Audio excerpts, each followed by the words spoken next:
This video will cover the removal and replacement of the components in a front-end kit on a VST G2 nozzle. Here are some things to be aware of before you begin servicing a VST nozzle. To perform vapor collection replacement and nozzle spout replacement, you must be an ASC level A, B, C, or D. According to the executive order, you do not have to be a certified ASC to install a new VST EVR nozzle. However, local air districts may impose other requirements. Always check with local air districts for their requirements. The shipping carton of a front-end repair kit contains complete instructions for installing each of the components. It is document IOM 7. Be safe. Remember, you're dealing with a potentially highly explosive, highly flammable liquid and equipment that can take your life. You must constantly be aware of the need for a high degree of concern for not only the public safety, but your personal safety as well. Don't take any chances or shortcuts. Be sure to check with the local authorities about their safety requirements for the area in which you'll be working. Here are the top safety precautions. 1. Appropriately barricade the work area to block vehicle access. 2. For the dispenser, power it off, lock and tag it out, close the product shear valve. 3. Drain the liquid into an approved container. 4. Remove old hanging hardware before assembling the new components. Always adhere to the appropriate lockout-tagout procedures. Here are the components for the G2 nozzle front-end kit. The VST FEK300 contains the vapor collection kit, the nozzle spout assembly, an interlock rod, and 2 O-rings. The VST NSA300 contains the nozzle spout assembly, an interlock rod, and 2 O-rings. The VST VCK300 contains just the vapor collection kit. If there's been spout damage to a nozzle from a drive-off or customer abuse, VST recommends replacing the entire front-end kit with a VST FEK300. This is a cost-effective way to maintain and extend the useful life of the nozzle. The required tools are a torque wrench with the VST SRT 200 torque wrench attachment, band clamp pincers, petroleum jelly, and Loctite 271.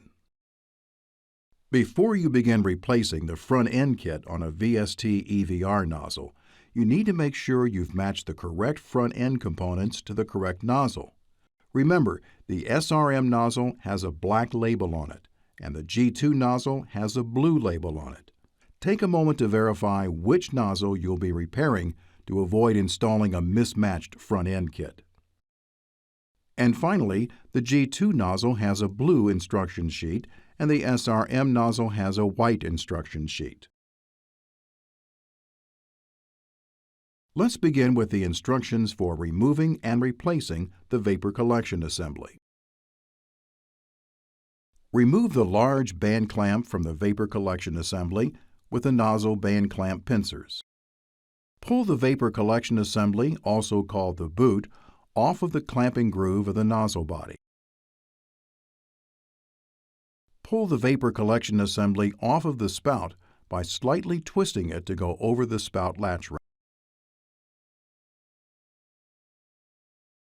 To replace the vapor collection kit, begin by placing the large band clamp on the collection sleeve. Verify that the interlock rod is properly inserted into the hole of the interlock sleeve located around the spout prior to pushing the vapor collection kit into place.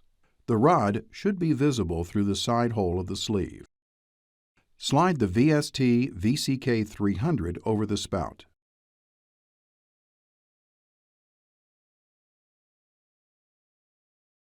Align and center all the alignment marks on top of the vapor collection kit and nozzle scuff. Engage the interlock a few times to check for correct alignment and functionality. Tighten the band clamp until the collection sleeve will not rotate. Now let's continue with the removal and replacement of the nozzle spout assembly. Hold the interlock rod in place to allow the rod to be disengaged from the hole of the sleeve that is located around the spout nut. Slide and rotate the sleeve away from the spout nut and remove the interlock rod. Loosen the spout with the spout nut torque wrench attachment. Do not use a pipe wrench or locking type pliers.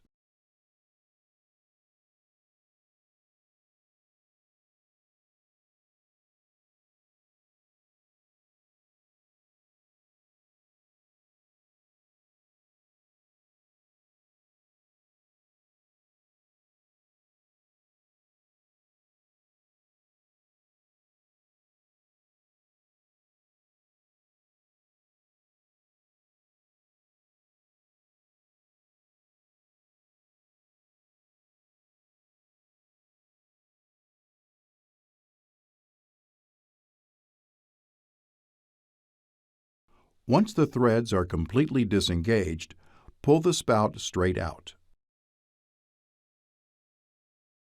The fuel chamber should remain in the nozzle casting with the vacuum sensing tube hole to the top. If the fuel chamber is pulled out of the nozzle casting, check the O-rings for damage.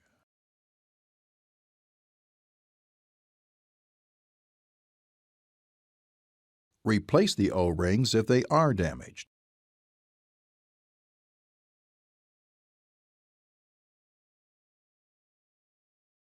Lubricate the O-rings prior to reassembly.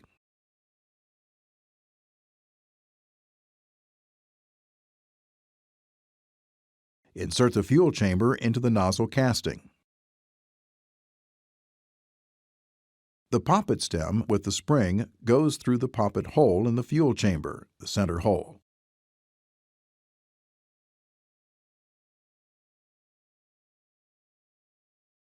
Push the fuel chamber until it is flush with the casting.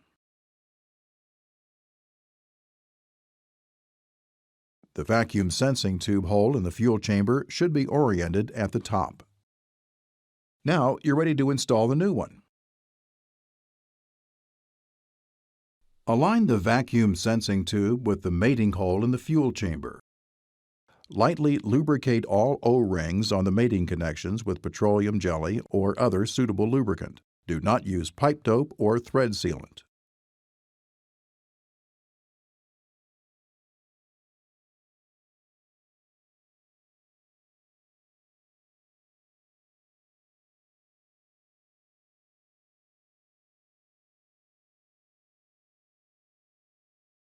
Align the anti-rotation bump on the spout with the casting notch.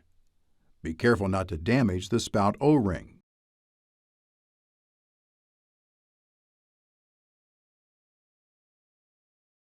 Firmly insert the spout assembly into the nozzle casting. Apply a dab of Loctite 271 to the male thread of the nozzle casting. Be careful not to apply the Loctite so that it would enter into the casting notch. Thread the spout nut onto the nozzle casting and tighten firmly.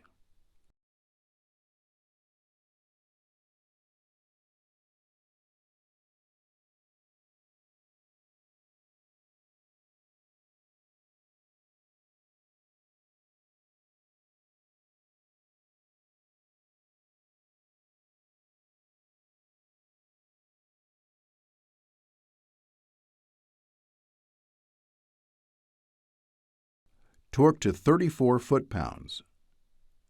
Use the spout nut torque wrench attachment in order to apply the appropriate torque.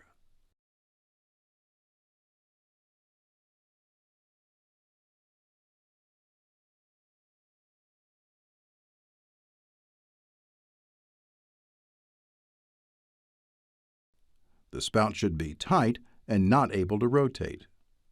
Do not over-tighten the spout nut.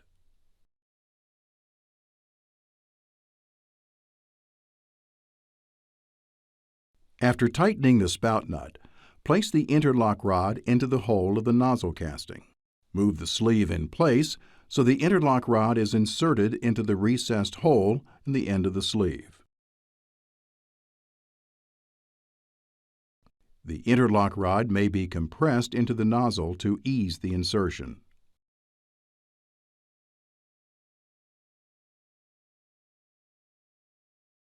The interlock rod should be visible through the side hole of the sleeve.